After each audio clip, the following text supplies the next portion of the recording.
تھوڑا تھوڑا نزدیک آ جائیں، جو آگے آ سکتے ہیں یہاں تشریف لائیں. ایک صلوات پڑھنے بند آواز.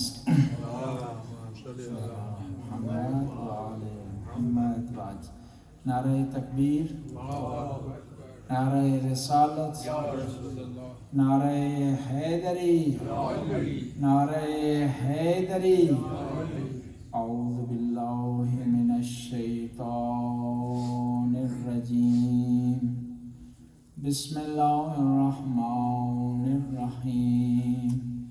الحمد للہ الذی لا یبلغ مدحتہ القائلون ولا یحصی نعمہ لا یعدون ولا یؤدی حقہ المجتہد الذی لیس لصفتہ حد معدود ولا نعت موجود ولا اجل ممدود الذي فطر الخلائق بقدرته ونشر الرياح برحمته ثم الصلاة والسلام على أشرف الأنبياء والمرسلين والقاسم مصطفى صلى الله عليه وسلم وعلى عترته طيبين الطاهرين المعصومين المظلومين ولعنة الدائم على أعدائهم أجمعين من الآن إلى لقاء يوم الدين. بسم الله الرحمن الرحيم. قال الله تعالى في كتابه المجيد والفرقانه الحميد وقوله الحق جاءت سكرة الموت بالحق ذلك ما كنت منه تحيد. صلوات الله. خداوند تعالیٰ کا سورہ کاف میں ارشاد ہوتا ہے کہ یہ جو موت کا آثار ہیں، موت کے آنے کا جو وقت ہے، موت جو انسان کو آنے سے پہلے اطلاع دیتی ہے، یہ حق ہے. اور یہ وہ موت ہے کہ جس سے آپ بھاگنے کی کوشش کرتے تھے، وہی آپ کو آ کر اپنی لپیٹ میں لے رہی. انسان کی زندگی میں کئی امور پائے جاتے ہیں، لیکن واحد ایسا امر ہے، ایسا وقوع ہے موت، جس سے کسی کو چھٹکارا نہیں. بڑے بڑے ڈاکٹر، بڑے بڑے طبیب، بڑے بڑے ماہرین کہ جن کی عقل کو دیکھ کر انسان دہنگ رہ جاتا ہے، تعجب کرتا ہے، لیکن ایک دن وہ موت کے سامنے بے بس ہو جاتا ہے. بڑے بڑے سائنٹسٹ جنہوں نے انسانیت کی خدمت کی، بڑی چیزیں ایجاد کی، بڑے کارنامے انجام دیے، لیکن ایک دن وہ موت کے سامنے بے بس ہو. قل ان الموت الذی تفرون منہ انہ ملاقیکم. وہ موت جس سے تم ڈر رہے ہو، فرار کرنا چاہتے ہو، وہ ایک دن تمہیں آ کر ملے گی. اور دنیا میں بس کوئی آدمی نہیں ہے ایسا جو موت سے چھٹکارا حاصل کر سکے، موت سے بچ سکے. کل نفس ذائقۃ الموت. ہر نفس نے موت کا ذائقہ چکھنا ہے. اور یہ بھی یقینی ہے کہ موت میں سختی ہے، موت میں مشکلات ہیں. کسی اولیاء اللہ سے کسی نے پوچھا کہ بتائیں کہ موت کس طرح آتی ہے انسان.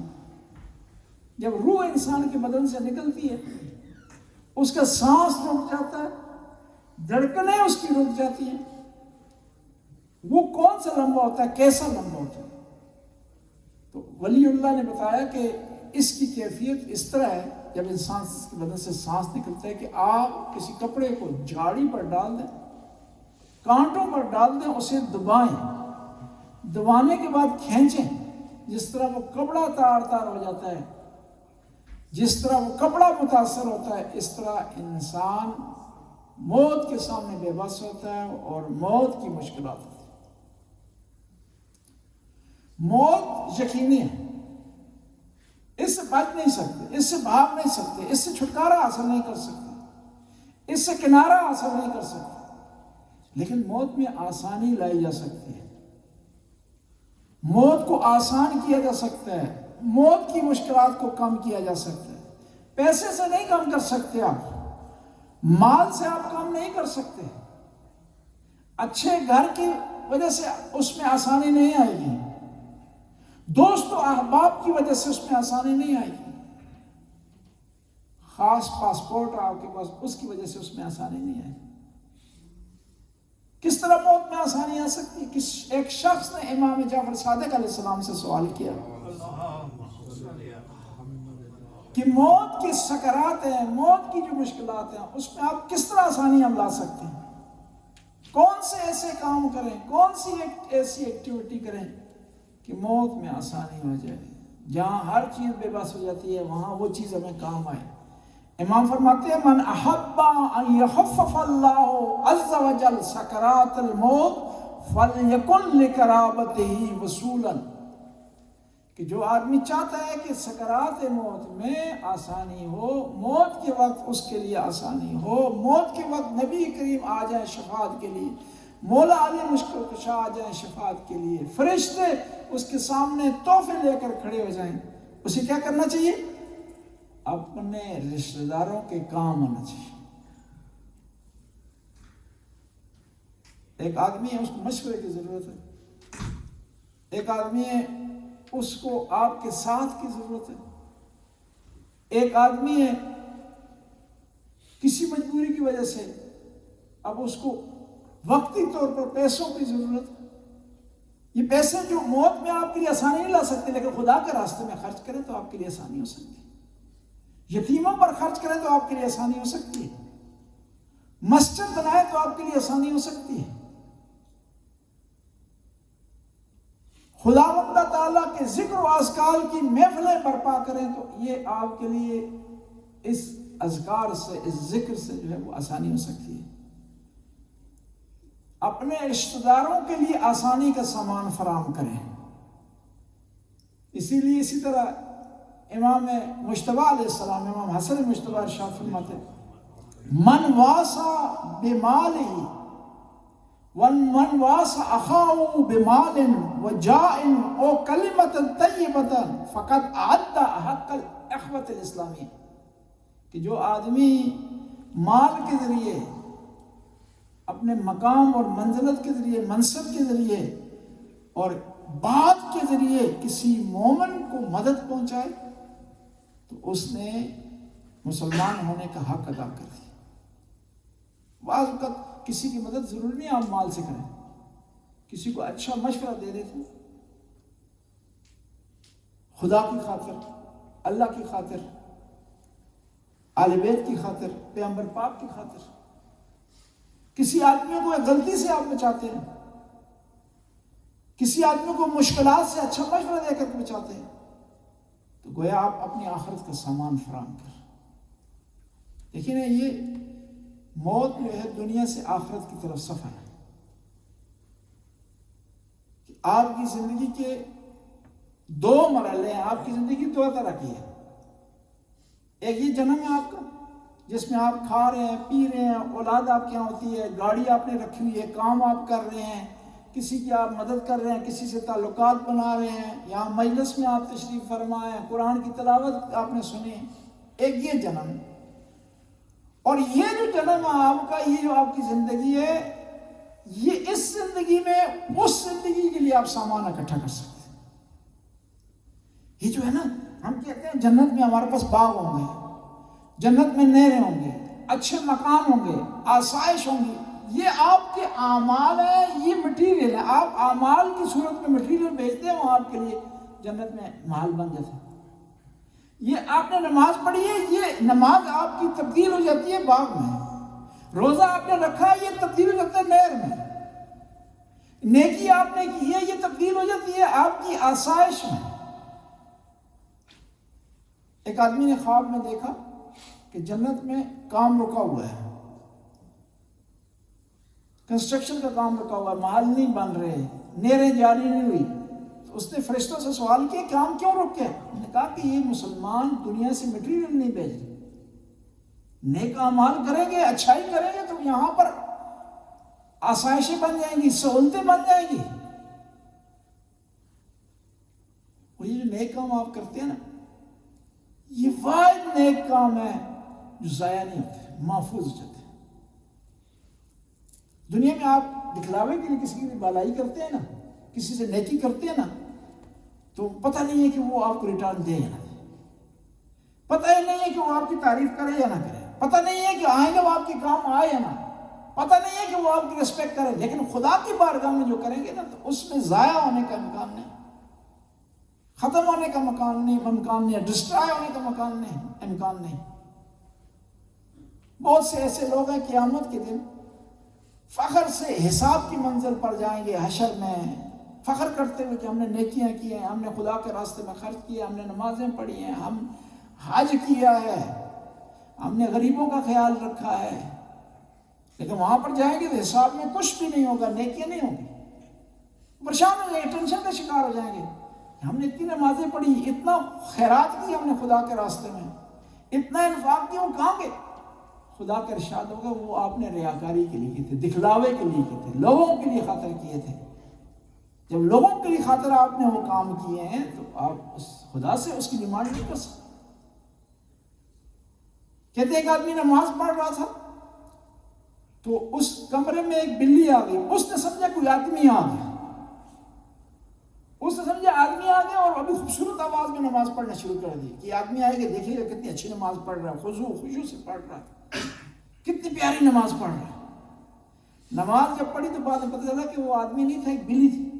اب قیامت کے دن وہ آدمی فخر سے کہے کہ میں نے نماز پڑھی، تو خدا کہے گا تم اس کا اجر بلی سے لو، کیونکہ تم نے دکھلاوے کے لیے کی، تم نے خدا کے لیے نہیں کیا کام. بس آپ کسی مال کے ذریعے، اپنے منصب پوسٹ کے ذریعے یا کسی کلام کے ذریعے کسی کی مدد کرتے ہیں تو آپ اپنے لیے سامان آگے بڑھتے ہیں. امام جعفر صادق نے ارشاد فرمایا ہے، صلوات پڑھیں کہ جو آدمی چاہتا ہے کہ سکرات موت اس کے لیے آسان ہو، موت کی سختی آسانی میں تبدیل ہو جائے، نزع کی حالت اس کے لیے آسائش ہو، پہلا کام یہ ہے کہ اپنے رشتہ داروں کے لیے ان کی کام آئے. دیکھیں نا، یہ آپ کا بدن خدا نے آپ کو دیے، صحت آپ کو دیے، خدا نے سلامتی آپ کو دیے، اور اس سلامتی کو خدا کے راستے میں استعمال کریں گے تو خدا اللہ تعالیٰ خوش ہوگا. ورنہ اس کو استعمال نہیں کریں گے، کسی کی کام نہیں آئے گا آپ کا بدن، نا کسی کی مدد نہیں کریں گے تو یہ بدن قبر میں خود انسان کے کام بھی نہیں آئے، ضائع ہو جانا ہے، ختم ہو جانا ہے. لیکن یہ بدن کسی کام میں آئے گا تو محفوظ رہ جائے گا، یہ محفوظ رہ کر کے آپ کو ریٹرن اس کا ملے گا. وَبِرًّا لِلْوَالِدَيْنِ، دوسری یہ ہے کہ قبر میں آپ آسانی چاہتے ہیں تو والدین کے ساتھ نیکی کریں، والدین سے پیار کریں، والدین سے محبت کریں، والدین سے چاہت کا اظہار کریں. ایک شخص اللہ کے رسول کی بارگاہ میں حاضر ہوا، کہا یا رسول اللہ میرے لیے دعا کریں. پیغمبر نے فرمایا تیری والدہ زندہ ہے؟ کہا زندہ. کہا تجھے ضرورت نہیں کہ میں تیرے لیے دعا کروں، اپنی والدہ سے دعا کروں. اور والدین کا انسان پر بہت زیادہ حق ہے. ایک آدمی نے 21 دفعہ اپنی والدہ کو کندھوں پر بٹھا کر کے حج کروایا. حج بڑا سخت مرحلہ ہوتا ہے، اکیلا انسان جوان ہونا گھبرا جاتا ہے، اس گرمی میں، اس رش میں دوڑنا ہے، بعض جگہ پر، بعض جگہ پیدل چلنا ہے، بعض جگہ وہاں پر گرمی میں آپ نے گزرنا ہے، وہاں بعض اوقات مچھروں کا مقابلہ آپ نے کرنا ہے. پھر بھی کوئی گارنٹی نہیں ہے کہ حج آپ کا قبول ہو، پیسے خرچ کرنے کے باوجود، سختیوں کے باوجود. اس آدمی نے 21 دفعہ ماں کو حج کروایا کندھوں پر بٹھا کر. اللہ کے رسول کی بارگاہ میں حاضر ہوا کہ یا رسول اللہ کیا میں نے اپنی ماں کا حق ادا کر دی؟ اللہ کے رسول نے کہا نہیں، تو نے حق ادا نہیں کیا.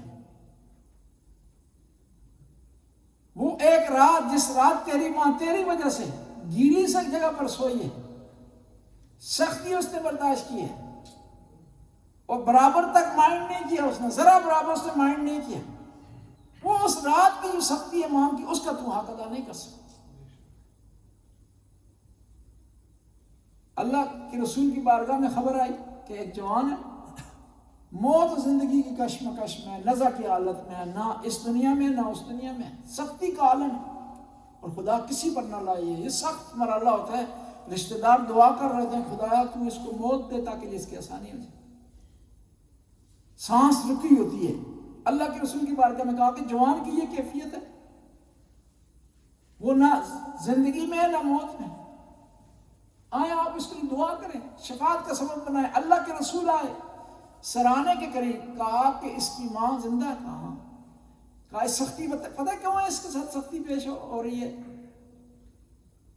اس کی وجہ یہ ہے کہ اس کی ماں اس سے ناراض ہے، اور جب تک ماں راضی نہیں ہوگی میں کچھ نہیں کر سکتا۔ اللہ کا رسول شافی روز میں وہ اللہ کے رسول کے خدا نے جس کو اختیار دی، ان کو اختیار دی ہے، تقدیر تبدیل کر سکتے ہیں، گناہ معاف کروا سکتے ہیں، جنت میں لے جا سکتے ہیں، لیکن یہاں پر آ کر کہتے ہیں کہ نہیں، جب تک ماں معاف نہیں کرے گی میں معاف نہیں کر سکتا۔ بعض لوگوں سے کہا جاتا ہے کہ والدین کا احترام کریں، والدین کی رسپیکٹ کرو۔ قرآن نے پتہ کیا کہا؟ وَبِالْوَالِدَيْنِ احسانا، والدین کے ساتھ احسان کریں۔ احسان کا مطلب کیا ہوتا ہے؟ کہ وہ نہ کہیں، خود اپنے آپ سے کریں۔ ضروری نہیں کہ والدین آپ کو فون کریں کہ میری دوائی ختم ہوگی، یہ لانی ہے آپ نے، ضروری نہیں کہ آپ کو فون کریں میرا فلاں چیز لا کر دے دیں، ضروری نہیں آپ کو آ کر بتا دیں کہ میرا موبائل خراب ہو گیا ٹھیک کر دیں۔ خود آپ جائیں، چیک کریں کس چیز کی کمی ہے ان کے پاس، پوری کر دیں۔ اسے کہتے ہیں احسان۔ ان کو نہ کہنا پڑے، اگر وہ کہیں گے تو پھر احسان نہیں ہے نا، یہ تو آپ نے ان کے کہنے پر ان کے لیے خدمت کی۔ بعض اوقات لوگ کہتے ہیں کہ ہمارے والدین تو دنیا سے چل بسے ہیں، ہمیں تو خدمت کی سعادت نہیں حاصل ہوئی، ہم کیا کر سکتے ہیں؟ جی کر سکتے ہیں ان کے لیے۔ روزانہ اگر آپ نماز پڑھتے ہیں اپنی نا، تو 2 رکعت ان کے لیے پڑھیں۔ رمضان میں روزے رکھیں آپ نے، عید کے بعد 5-6 روزے ان کی نیت سے رکھیں۔ خدا کے راستے میں صدقہ دے رہے ہیں، اپنی طرف سے بھی صدقہ دیں، ان کی طرف سے بھی صدقہ دیں۔ ان کی یادگار میں کوئی صدقہ جاریہ آپ چھوڑ جائیں، مسجد بنا دیں، مدرسہ بنا دیں، کنواں کھود دیں، اللہ کی مخلوق کی خدمت کریں، اور نیت رکھیں کہ خدایا اس کا ثواب میرے والدین کو پہنچے، اور پھر ثواب ان کو پہنچتا ہے۔ کہتے ہیں کہ یہ جو لوگ دنیا سے چلے جاتے ہیں نا، یہ انتظار کرتے ہیں کہ نیکیاں آپ کی طرف سے آئیں۔ وہ آدمی پریشان ہو جاتا ہے جس کے پاس نیکیاں نہیں آ رہی تھی، خاص طور پر جمعرات کو جب آپ اپنی نیکی کرتے ہیں، کوئی اچھا کام کرتے ہیں، خدا کے راستے میں خیرات دیتے ہیں، دعا کرتے ہیں، کوئی چیز اللہ کے راستے میں آپ بانٹتے ہیں، تو وہاں جو لوگ دنیا سے چلے جاتے ہیں نا مرحومین، ہر آدمی فخر سے کہتا ہے کہ میرے بیٹے نے یہ تحفہ میرے لیے بھیجا ہے، نماز کا تحفہ بھیجا ہے، کوئی کہتا ہے میرے بیٹے نے خدا کے راستے میں خیرات کی ہے تو اس کا تحفہ میرے پاس آیا ہے۔ ایک آدمی نے وہ کہتا ہے کہ میرے بیٹے نے کسی غریب کو لباس پہنایا ہے تو اس کا ثواب میرے پاس آیا ہے۔ اور وہ مرحوم جس کا کوئی نہیں ہوتا، اگر ہوتا ہے تو اچھے وارث نہیں ہوتے اس کے، وہ پریشان ہو جاتا ہے۔ اس لیے ہمیشہ علماء دعا میں کہتے ہیں کہ خدایا ہماری اس عبادت کا ثواب ان لوگوں کو پہنچا جن کا کوئی وارث نہیں ہے، یا ان لوگوں کو پہنچا جن کے وارث اچھے نہیں ہیں، نیکی کا انتظام نہیں کرتے ان کے لیے۔ بس 2 چیزیں ہیں، 2 ایسے اعمال ہیں کہ جو موت میں آسانی کرتے ہیں۔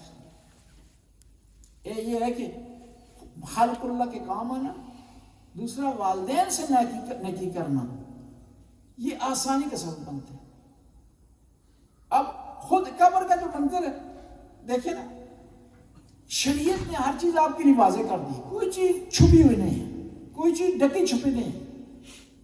شریعت نے آپ کو بتا دیا کہ قبر میں کیا سوال ہوں گے، کل کو کوئی نہیں کہہ سکتا تو مجھے بتایا نہیں تھا کہ قبر میں پوچھا جائے گا من ربوں کا، من دینوں کا، من اماموں کا، من نبیوں کا، ماں قبلتوں کا، یعنی پیپر آؤٹ کر دیا خدا مند تعالیٰ نے، آپ کو بیان کر دیے۔ اور یہ جو سوال ہوں گے قبر میں نا، ظاہری طور پر بڑے آسان سوال ہیں بھی آسان۔ ایک آدمی نے پوچھا کہ بھائی یہ آج پیپر کیسا ہوا؟ انہوں نے کہا جس نے پڑھا ہوا تھا اس کے لیے آسان ہے، جس نے نہیں پڑھا تھا اس کے لیے مشکل ہے۔ یہ جس نے عمل کیے ہیں ان کے لیے سوال قبر کے آسان ہے، مشکل نہیں ہے۔ جنہوں نے عمل نہیں کیا ان کے لیے مشکل ہے۔ اور یہ جو سوال ہے قبر میں نا، یہ آپ کے عمل سے ظاہر ہوں گے، آپ کی پریکٹیکل لائف سے ظاہر ہوں گے، آپ کے اعمال سے واضح ہوں گے۔ یہ کوئی ایسا مسئلہ نہیں ہے کہ ان کو لکھ کر کے آپ کے حوالے کر دیا جائے یا کفن میں رکھ دیا جائے آپ وہاں جواب دے دیں، ایسا مسئلہ نہیں ہے۔ پوری زندگی اس میں گزارنی پڑے گی۔ من ربوں کا سوال ہوگا، تیرا رب کون ہے؟ اللہ جل جلال ربی، وہ آدمی جواب دے سکے گا جس کی زندگی میں خدا ہوگا، خدا پر یقین رکھتا ہوگا، خدا پر توکل کرتا ہوگا، خدا کی بارگاہ میں رات کو جاگ کر کے گڑگڑاتا ہوگا، نماز تہجد پڑھتا ہوگا، خدا خوفی اس کے دل میں ہوگی، اس کی زندگی میں خدا دکھائی دیتا ہو، اٹھتے بیٹھتے وہ بسم اللہ پڑھنے والا ہوگا، خدا کے حکم کے مطابق چلنے والا ہوگا، جہاں کی غلطی اس کے سامنے اس کے ذہن میں آتی ہوئی فوراً رک جائے گا کہ میرے خدا نے حکم دیا ہے، میرے پروردگار نے، میرے اللہ جل جلالہ نے حکم دیا ہے کہ ایسا کام نہیں کرنا چاہیے۔ اگر ایسا ہوگا تو وہ قبر میں فوراً جواب دے گا اللہ جل جلالہ ربی۔ وہاں سوال ہوگا ماں کتاب ہو، تیری کتاب کون سی؟ قرآن کی تلاوت کی ہوگی، اس کو سمجھا ہوگا، اس پر عمل کیا ہوگا تو فوراً جواب دے گا القرآن و کتابی والکعبۃ قبلتی، فوراً جواب دے دے گا۔ لیکن وہ آدمی جس سے قرآن کا کوئی واسطہ ہی نہیں رہا ہوگا، قرآن کی کبھی تلاوت نہیں کی ہوگی، قرآن کو کھول کر کے کبھی نہیں دیکھا ہوگا، وہ جواب نہیں دے پائے گا۔ یہ ساری چیزیں سکھانے کے لیے نواسہ رسول کربلا میں آئے۔ جی آپ کی ساری تبدو، آپ کی ساری کاموں کا، کوششوں کا، سٹرگل کا میور آپ کی اولاد ہوتی ہے نا، کہ آپ اولاد کے لیے وطن چھوڑتے ہیں، اولاد کے لیے بعض اوقات کمزور کپڑے پہنتے ہیں اور بچوں کو کوشش کرتے ہیں اچھا لباس پہنائیں، خود گزارا لائق سواری رکھتے ہیں لیکن اولاد کے لیے کوشش کرتے ہیں اچھی سواری کا انتظام ہو۔ لیکن امام حسین ہوئے جنہوں نے اپنی اولاد بھی دین پر قربان کر دی۔ ان کان دین محمد لم یستقم الا بقتل یاخذ سیوف خدین، کہ اگر میرے نانا کا دین میری شہادت کے بغیر نہیں بچتا تلواریں مجھ پر ٹوٹ پڑی۔ 7 محرم کو اہل بیت کے پاس کربلا میں پانی ختم ہو گیا تھا، 2 محرم کو پانی بند ہوا ہے، 7 محرم تک جو ذخیرہ تھا وہ ختم ہو گیا۔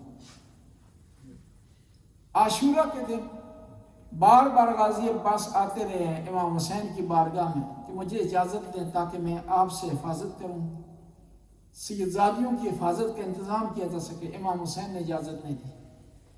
امام حسین کی بیٹی چھوٹی، ان کا نام ہے سکینہ، 4 سال کی ان کی عمر، آئی ہیں مولا غازی عباس کے پاس کہ چچا غازی عباس آپ دیکھ رہے ہیں کہ بچے پیاس سے تڑپ رہے ہیں، ان کی زبانیں خشک ہو گئی ہیں، یہ ایک خیمے سے دوسرے خیمے میں جا رہے ہیں پانی کی تلاش میں، اور پھر اپنے چچا کو لے گئی اس خیمے میں جہاں مشکیزیں پڑے ہوئے تھے۔ بچوں نے پتہ کیا کیا ہوا تھا؟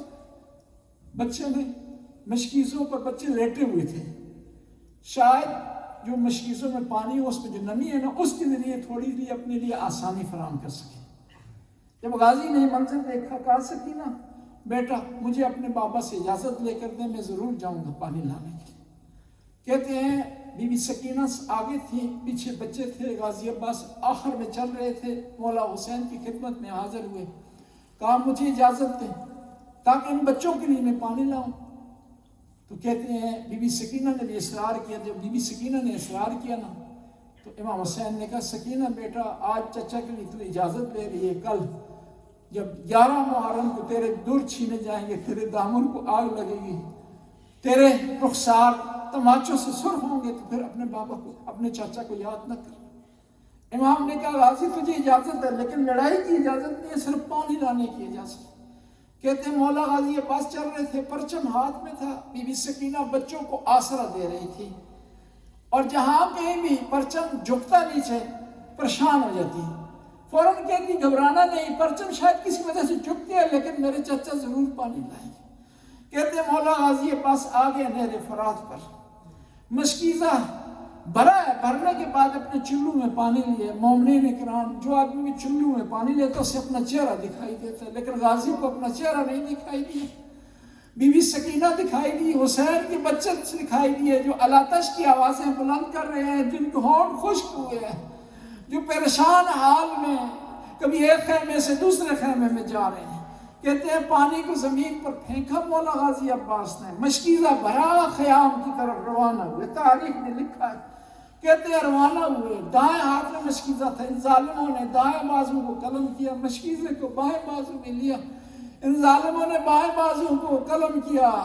مولا غازی عباس نے مشکیزے کو دانتوں میں لیا اور دعا کے لیے لب ہلائے، لب ہلے اور کہا خدایا مجھے معاف کرنا، اگر میرے بازو میرے ساتھ ہوتے نا تو میں دعا کے لیے ہاتھوں کو اوپر لاتا، میں ہاتھوں کو نہیں لا سکتا ہوں، خدایا دعا کر رہا ہوں کسی طرح یہ پانی خیمہ میں پہنچ جائے، میں سکینہ سے شرمندہ نہ ہوں۔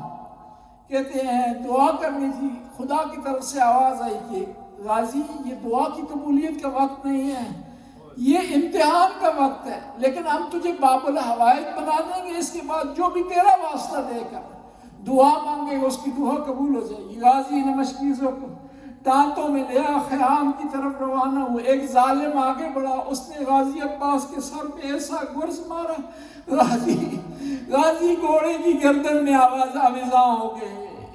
آویزاں ہونا تھا، گھوڑا بھول کر ان ظالموں کے درمیان غازی کو لے گیا، کوئی پتھر مار رہا ہے، کوئی تیر مار رہا ہے، جس کو کچھ نہیں مل رہا وہ کربلا کی ریت اٹھا کر غازی کی طرف پھینک رہا۔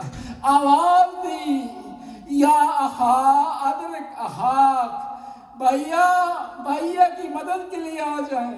امام حسین عقاب کی طرف پہنچے، کہتے ہیں عقاب کی طرف پہنچے، غازی کے سر کو گود میں لیا، کہا غازی تیری کوئی تمنا ہو، کوئی آرزو؟ کہا چاہتا ہوں آخری وقت میں آپ کا دیدار کروں، لیکن میری آنکھوں میں تیر ہے، میں دیکھ نہیں سکتا، میرے بھائی میری آنکھوں سے تیروں کو نکالیں کہ میں چاہتا ہوں کہ آپ کی آخری زیارت کروں، اور جب اپنے بابا کی خدمت میں حاضر ہوں تو ان کو خبر دے سکوں کہ میں نے آخری وقت میں اپنے بھائی کا دیدار کیا ہے۔ کہتے ہیں کہ مولا غازی عباس رو رہے ہیں۔ امام حسین نے رونے کا سبب پوچھا، کہا مولا اس لیے رو رہا ہوں، میں گھوڑے سے گرا ہوں، آپ آئے، آپ نے میرے سر کو اپنی گود میں لے لیا، تھوڑی دیر بعد آپ گھوڑے سے گریں گے، کوئی نہیں ہے جو آپ کے سر کو اپنی گود میں لے۔ غازی کوئی وصیت ہو، کوئی بات ہو، کہا میری لاش کو خیام میں نہ لے جائیں، میں نے سکینہ سے وعدہ کیا تھا کہ میں پانی لاؤں گا، میں شرمندہ ہوں سکینہ سے یہ پانی نہیں لا سکا۔ کہتے ہیں اس طرف بی بی زینب کو جب خیام میں خبر ملی نا غازی مارے گئے ہیں نا، تمام بیویوں کو اکٹھا کیا، اکٹھا کرنے کے بعد کا بیویوں جب ہم چلے تھے نا مدینے سے، میں نے تمہارے پردے کا ذمہ لیا تھا، میں نے ضمانت کی تھی، میں اس ذمے سے دستبردار ہوتی ہوں کیونکہ میرا غازی نہیں رہا۔ امام نے غازی کے جنازے کو، غازی کی لاش کو میدان میں چھوڑا اور خیام کی طرف روانہ ہوئے۔ جب خیمے کے پاس پہنچے نا بی بی سکینہ آئی، کہا یا بتا حل لکا من امی العباس علم، بابا جان میرے چچا کی خبر آپ کے پاس ہے؟ قد وعدنی بالماء، اس نے چچا نے وعدہ کیا تھا کہ پانی لائیں گے، وَإِنَّهُ لَا يُخْلِفُ الْمِيعَادَ، میرے چچا نے ابھی تک وعدہ خلافی کی نہیں، بڑی دیر ہو گئی ہے، اگر آپ کو علم ہے تو کہاں میرے چچا؟ ان کو جا کر خبر دے کہ سکینہ پیاسی اور بچے پیاسے آپ کا انتظار کر رہے ہیں۔ مولا حسین ذرا برابر جواب نہ دے سکے، اللہ لعنت اللہ قوم الظالمین۔ فَسَيَعْلَمُ الَّذِينَ يَنْقَلِبُونَ خدا اس قلیل سی حاضری کو قبول و منظور فرما، حاضرین کی توفیقات میں اضافہ فرما، اس مجلس محفل کا ثواب انجد شاہ صاحب کو پہنچا، ان قبر کو منور فرما، ان کے درجات کو بلند فرما، یا اللہ حاضرین کی توفیقات میں اضافہ فرما، خدایا ہمیں اپنی قبر کا سامان خود تیار کرنے کی توفیق عطا فرما، ایسا کام کرنے کی توفیق عطا فرما جو قبر کو منور کر دیتا ہے، اور ہر اس کام سے پرہیز کرنے کی توفیق عطا فرما جو قبر کو تاریخ بنا دیتا ہے۔ آخر میں اپنے مرحومین مرحومات کے لیے اور خاص طور پر امجد شاہ صاحب کے لیے الفاتحہ مع الاخلاص والصلوات۔ بسم اللہ الرحمن الرحیم الحمد للہ رب العالمین الرحمن الرحیم مالک یوم الدین ایاک نعبد و ایاک نستعین اهدنا الصراط المستقیم صراط الذین انعمت علیہم غیر المغضوب علیہم ولا الضالین۔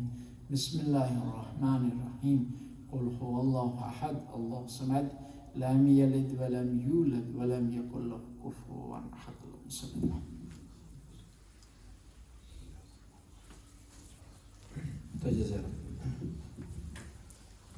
نبی پاک اور ان کی آل کی بارگاہ میں سلام دیتے ہیں، مکمل ہو جائے۔ السلام علیکہ نبی اللہ، السلام علیکہ رسول اللہ، السلام علیکہ حبیب اللہ، السلام علیکہ حجت اللہ، السلام علیکہ باعث الہدی، السلام علیکہ خاتم الانبیاء والمرسلین، السلام علیکم ورحمۃ اللہ وبرکاتہ، السلام علیکہ ابا عبداللہ الحسین، السلام علیکہ ابن رسول اللہ، السلام علیکہ ابن فاطمة الزہرا سیدۃ النساء العالمین، السلام علی الحسین وعلی علی ابن الحسین وعلی اولاد الحسین وعلی